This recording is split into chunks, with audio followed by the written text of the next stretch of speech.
Sir, how do you know that the person you are with is the right person for you? Whoa, popular, eh? It once happened. Shankaran Pillai was at the family dinner, and when everybody settled down for dinner, he stood up at the table and announced, "I am going to marry Lucy, who's just across the street." I hope that's not the name. No, it Oh. is. Then the father said, "What? You going to marry Lucy? She has nothing. She's like a tramp. You going to marry that Lucy?" Mother said, "What? You going to marry that Lucy?" The uncles always pitch in these kind of matters, you know. Uncle said, "What? You going to marry that Lucy? Have you seen her hair? It looks fake."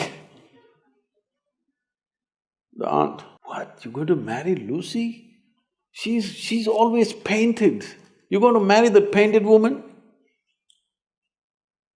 The little boy, the nephew, can't be left out. He said, "You going to marry Lucy? She doesn't even know what is cricket. How can you marry her?"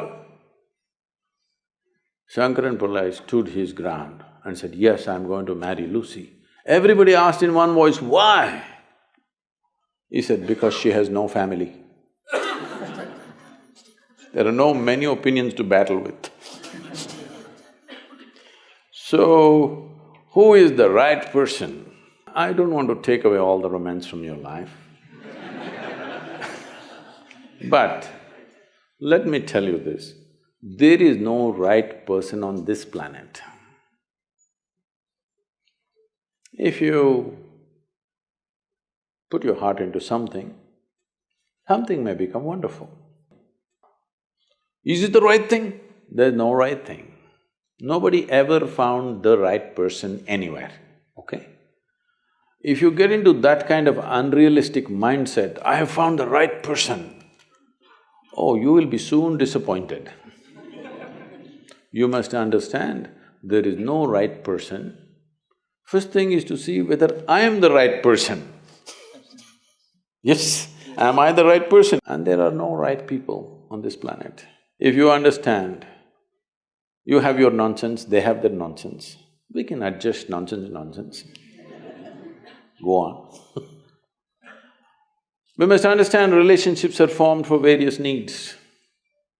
There are physical needs, there are psychological needs, there are emotional needs, there may be social needs, there may be financial needs, various kinds of needs. So when you're going to somebody with so many needs, you're going as a beggar, and a beggar cannot choose. Hello? Beggar eat what comes his way, isn't it? He cannot choose. So, if you really want to make a choice in this world, first and foremost thing is, you bring yourself to your place where your experience of life is just pleasant by yourself. You're wonderful. Now, let us see what gets drawn to this one. If you're really wonderful, things will happen in every way, I'm saying. In terms of career, in terms of marriage, in terms of relationships, the best will happen to you because you made yourself like this. Instead of trying to work on somebody and fix them, if you work upon yourself and make you so wonderful that everybody wants to be with you, then there is a choice. And this whole thing is an American thing, that there is a soulmate somewhere. God made just one more person just for you. But these days, every 2 years, he keeps making one more person just for you. Obviously, God is making too many mistakes with you. See, body needs a mate, understandable. Maybe psychologically also you need a mate, understandable. Emotionally you need a mate.